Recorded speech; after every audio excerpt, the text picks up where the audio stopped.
হাতিরঝিল রাজধানীবাসীর বিনোদনের জন্য মনোরম এক বিনোদন কেন্দ্র হিসেবে বেশ সুনাম অর্জন করেছে। ইট পাথরের এ যান্ত্রিক নগরীতে একটুখানি স্বস্তির নাম হাতিরঝিল।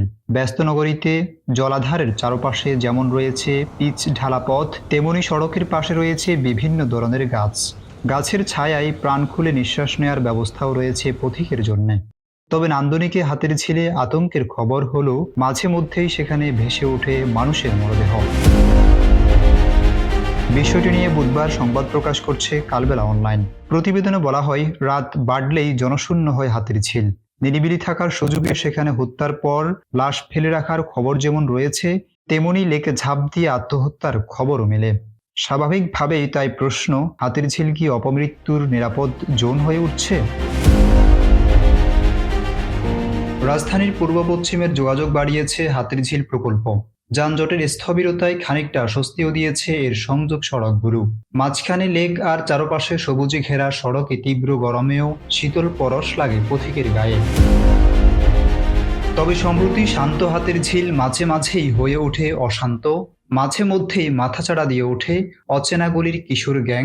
সবচেয়ে বড় আতঙ্ক, হাতিরঝিলের অস্বচ্ছ জলে মাঝে মধ্যেই ভেসে ওঠে মৃতদেহ।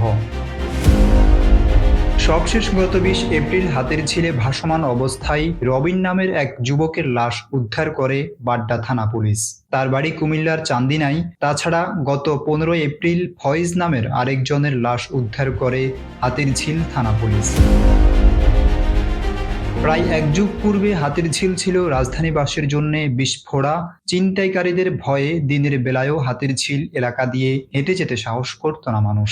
2013 সালে হাতিরঝিল উদ্বোধনের পর প্রকল্পটি যেমন প্রাণ ফিরে পেয়েছে, তেমনি রাজধানীবাসী পেয়েছে দৃষ্টিনন্দন ও উপভোগ্য পর্যটন কেন্দ্র। তবে আতঙ্কের বিষয় হলো, উদ্বোধনের পর থেকে হাতিরঝিল প্রকল্প এলাকা থেকে এখন পর্যন্ত শতাধিক মরদেহ উদ্ধার করেছে আইন শৃঙ্খলা রক্ষাকারী বাহিনী, যার মধ্যে 20 থেকে 25 জন প্রকাশ্যে আত্মহত্যা করেছেন আর হত্যার শিকার হয়েছেন 20 জনের বেশি। তাছাড়া ছিনতাই, সড়ক দুর্ঘটনা, কিশোর গ্যাংয়ের উৎপাত থেকে শুরু করে অপরাধজনিত নানা অঘটন ঘটছে সেখানে। মরার উপর খাঁড়ার ঘা হয়ে দেখা দিয়েছে একের পর এক লাশ পাওয়ার ঘটনা। লেকের পানিতে প্রায়ই পাওয়া যাচ্ছে পরিচিত বা অপরিচিত মানুষের লাশ। একাধিক সাংবাদিকের মৃতদেহও মিলেছে এই হাতিরঝিলে। দিনের হাতিরঝিল যতটা সুন্দর, রাতের হাতিরঝিল যেন ততটাই ভয়ঙ্কর হয়ে উঠছে নগরবাসীর জন্যে। রাত 10টার পর পথিকের চলাফেরা কমতে শুরু করলে বাড়তে থাকে মাদকসেবী, ছিনতাইকারী ও কিশোর গ্যাংয়ের সদস্যদের আনাগোনা। প্রায় পথচারীদের আটকে অস্ত্রের ভয় দেখিয়ে সর্বস্ব ছিনিয়ে নেওয়ার খবরও পাওয়া যায়। তবে পুলিশ বলছে, হাতিরঝিল, গুলশান আর বাড্ডা এই 3 থানার সীমানায় হাতিরঝিল এলাকা। ভেসে ওঠা এসব মৃতদেহ হত্যা নয়, আত্মহত্যা বলে মনে করেন হাতিরঝিল থানার ওসি আওলাদ হোসেন। তিনি বলেন, কেউ আত্মহত্যার সিদ্ধান্ত নিলে তাকে ঠেকানো কঠিন। তবু পুলিশের চোখে পড়লে তাকে উদ্ধার করে পরিবারের কাছে ফিরিয়ে দেওয়ার ঘটনাও আছে।